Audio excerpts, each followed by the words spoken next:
2 जून 2023 की उस गर्म रात में जब भारत का पूर्वी तट शांत नींद में डूबा हुआ था, एक ट्रेन कोरोमंडल एक्सप्रेस अपने तय रूट पर तेजी से आगे बढ़ रही थी।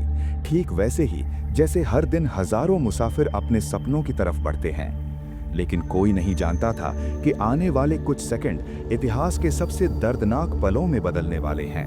कोरोमंडल एक्सप्रेस 12841 शालीमार से चेन्नई सेंट्रल के लिए निकली थी।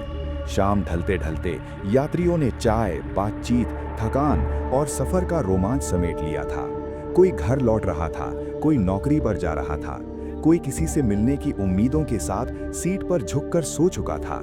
और इसी बीच ओडिशा के बालासोर जिले के बहानगा बाजार स्टेशन के पास घड़ी ने लगभग 6:55 PM बजाए और फिर नियति ने करवट ली। तेज रफ्तार कोरोमंडल एक्सप्रेस को जिस लाइन पर दौड़ना था, सिग्नलिंग की एक गंभीर गलती ने उसे एक अलग ट्रैक पर भेज दिया और कुछ ही सेकंड में ट्रेन एक खड़ी मालगाड़ी से टकरा गई। एक झटका, एक धमाका, धातुओं की दर्दनाक चीख, पल भर में डिब्बे हवा में उछलते हुए दाएं बाएं बिखर गए और रेल पटरियों पर चीखें, धूल, अंधेरा और मौत का सन्नाटा फैल गया। ये आवाजें सिर्फ हादसे की नहीं थी, ये उन सपनों की चीखें थीं जो कुछ मिनट पहले तक जिंदा थीं। दुर्घटना इतनी भयावह थी कि पलटते डिब्बों ने पास से गुजर रही बेंगलोर हावड़ा एक्सप्रेस को भी अपनी चपेट में ले लिया और कुछ ही सेकंड में दृश्य ऐसा था जिसे देखकर बचाव टीमों ने भी कहा, हमने ऐसा मंजर कभी नहीं देखा।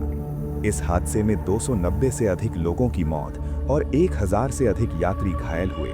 जहां किसी पिता का बैग पटरी के पास पड़ा मिला जिसके अंदर बच्चों की चॉकलेटें थीं। जहां अस्पतालों में रोते परिजनों की आंखों में सिर्फ एक सवाल था, क्या ये टाला जा सकता था?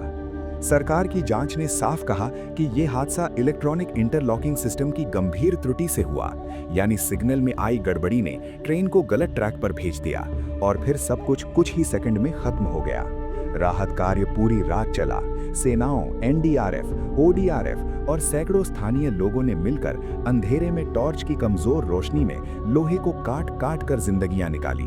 कोई घायल आधे शरीर मिट्टी में दबा हुआ था, कोई सीट से उलझा हुआ, कोई बच्चे को सीने से लगाकर आखिरी सांस ले चुका था।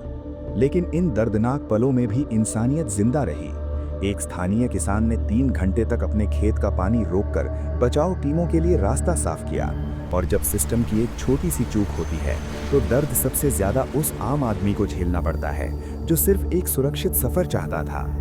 आज भी उस रात की टूटी पटरियों पर पड़े निशान सिर्फ दुर्घटना का सबूत नहीं, भारत की रेल सुरक्षा प्रणाली के लिए एक चिल्लाता हुआ सवाल है, क्या हम अपनी अगली पीढ़ी को एक सुरक्षित सफर दे पाएंगे?